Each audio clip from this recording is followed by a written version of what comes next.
ఊహించని రీతిలో జరిగిన ప్రమాదమే అయినా ఆ ఘటన అమెరికా భారత్ మధ్య సంబంధాలను కదిలిస్తోంది. భారతీయ ట్రక్ డ్రైవర్ కోసం ఏకంగా 15 లక్షల మంది సంతకాలు చేశారు.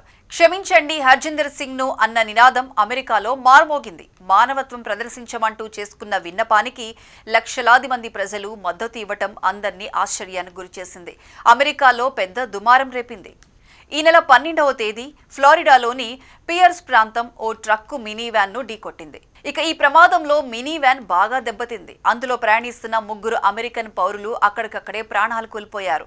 ఆ ట్రక్కు నడిపింది ఎవరో కాదు, 28 ఏళ్ల భారతీయ యువకుడు హర్జిందర్ సింగ్. పోలీసులు కేసు నమోదు చేసి హర్జిందర్ సింగ్ ను అరెస్ట్ చేశారు. కాలిఫోర్నియా నుంచి ఫ్లోరిడాకు తరలించారు. ప్రమాదం తర్వాత మానవత్వవాదులు ముందుకొచ్చారు. ఇది ఉద్దేశపూర్వకంగా జరగలేదు, ఊహించని ప్రమాదం మాత్రమే.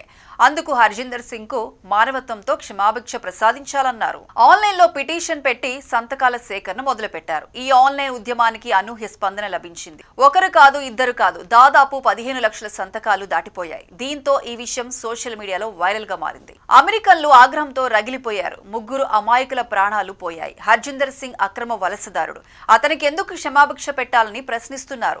అమెరికా ప్రభుత్వం కూడా స్పందించింది. ట్రక్కు డ్రైవర్ల వీసాల జారీని తాత్కాలికంగా నిలిపివేసింది. ఇది అమెరికా ఇమిగ్రేషన్ విధానాలపై సరికొత్త చర్చకు దారితీసింది. మానవత్వవాదుల పిటిషన్ను అంగీకరించొద్దు అంటూ పోటీగా ప్రతి పిటిషన్ ఉద్యమం మొదలుపెట్టారు. చట్టం ముందు అందరూ సమానులే, నిర్లక్ష్యం చేసిన వారికి మినహాయింపు ఉండకూడదు, హర్జిందర్ సింగ్ కు క్షమాభిక్ష పెట్టమని కోరుతున్న వారిని కూడా దేశం నుంచి బహిష్కరించాలని డిమాండ్ చేశారు. ఈ మేరకు పిటిషన్లో సంతకాలు సేకరిస్తున్నారు. ఒకవైపు మానవత్వం కోరుతున్న విన్నపాలు, మరోవైపు కఠిన చట్టం అమలు చేయాల్సిందేనని డిమాండ్లు చేస్తున్న అమెరికన్ పౌరుల వాదనలు.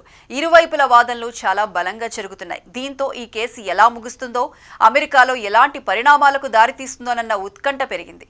ఈ కేసు అమెరికాలో వలసదారుల భవిష్యత్తునే కాదు, అమెరికా ఇమిగ్రేషన్ విధానాల భవిష్యత్తును కూడా ప్రభావితం చేయబోతుందన్న ఉత్కంఠ పెరిగింది.